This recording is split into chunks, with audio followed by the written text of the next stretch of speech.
if there are 3 it should be there. essential hip hop albums Okay. that you can mention and say, what would those 3 be?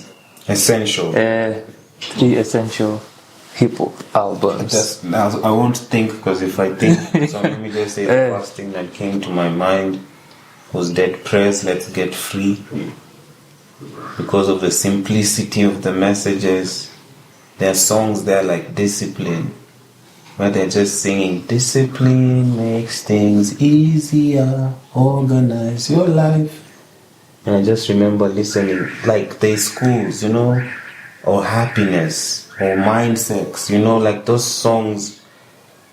I used to think they're not writing complex bars and metaphors, but the older you grow, you realize, okay, this was true.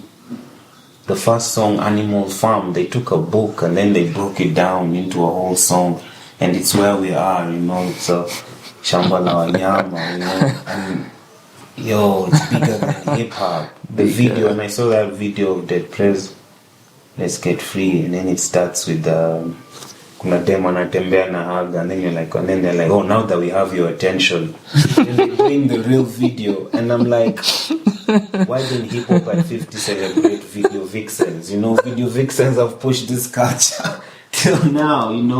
A lot of women. Me, that's the only thing I'd say. Women have been used by hip hop. That's a whole other conversation. But they are not put at the forefront. Like, women have been talked about, they have been called names, and then they have been used to sell videos, to market songs. And you also talked about that quote. Yeah, that's a whole other thing about hip hop at 50 and women in hip hop. There's a whole podcast I would suggest. It's called Louder Than a Riot, where they bring women in hip hop and the things they've had to do. Even this over sexuality that's right now, men have been doing it, but now when it comes from a different voice, it sounds offensive. So there's all other layers to this, but okay, I'll say Dead Prez, Let's Get Free, because of the simplicity of it. Black Star, Talib, and Mos Def. Oh, there's songs there like Respiration, man. Brown Skin Lady, Eighth Light. It's just it's simple raps for me, and that's the most complex thing about music, to make it simple and still saying something, because when people simplify, they start talking about nonsense. But music used to you can tell someone about your day and they'll pick up a thing or two.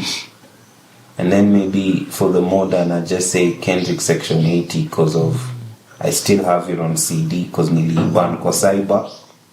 The day it dropped, I was a cyber head, nilikuwa a fan of J. Cole.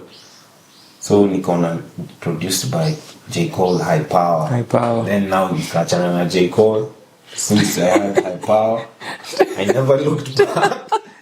And then when Section 80 was dropping, I was in the cyber nangoja tu itoke hivi, nikaenda na CD, and then I put it in, and when I just had Fuck Your Ethnicity, I was like, what the hell is this? And then there's fire crackling in there. Then there was all these jazzy elements, rigor mortis. I'm like, yo, and then Absol's outro. Yo, I stopped brushing my teeth with fluoride because of Absol. I stopped using fluoride toothpaste.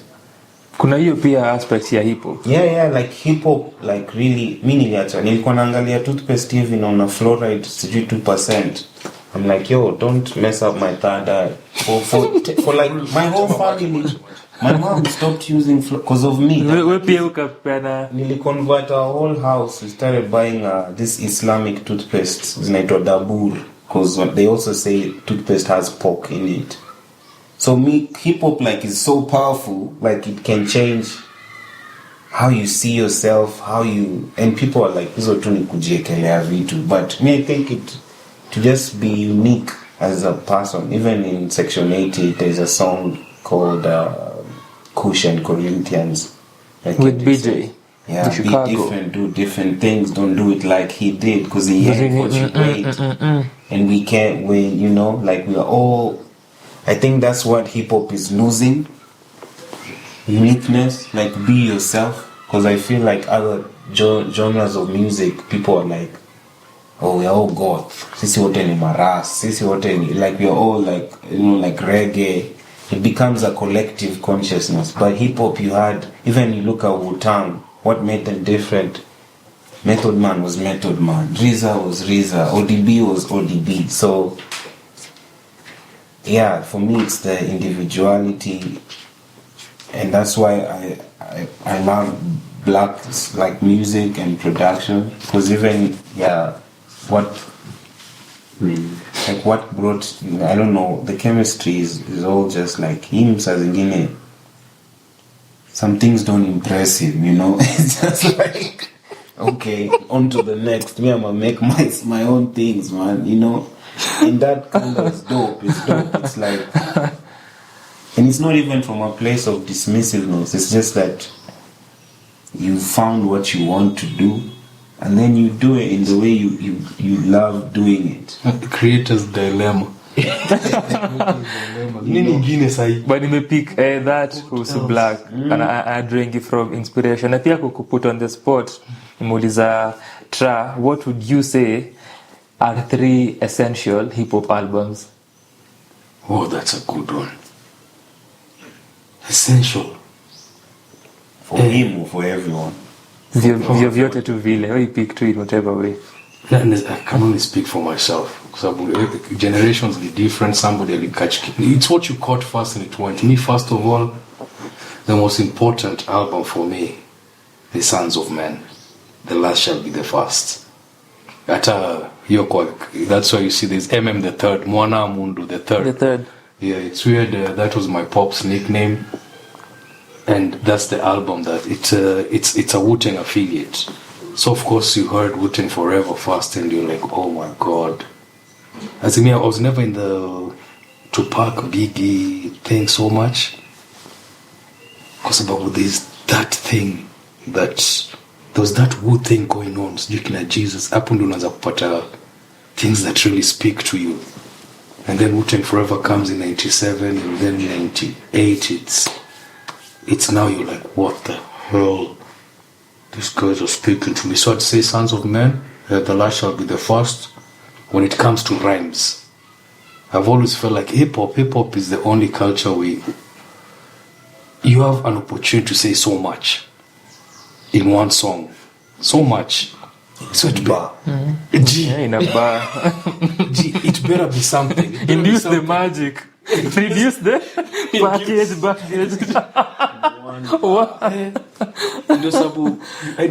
Not bashing anything. Maneno sita. We check what people are levitating to, whether it became the mumble, it became the crank. It's all good, whatever anybody digs. But I've always been biased with it in the fact that, please, if you're going to have an opportunity to say something in 3 verses, 16 bars, it better be something somebody can take home. It's a book you're writing.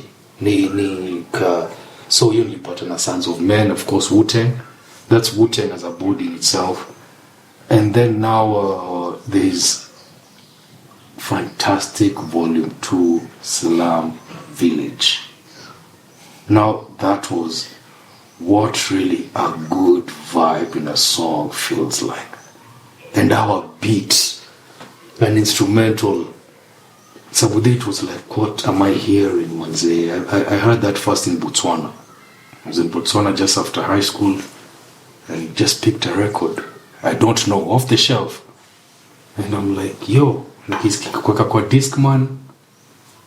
And I think a lot of things changed. That I wish I knew dates like you, because I'm gonna mark you. It really fucked me up, because I walked from Tao to where I was staying at my uncle's place. Na hiyo nika kutoka hapa mpaka Gigiri. Nika saw story M3. Unaweza chukua M3. I'm just walking and I keep stopping.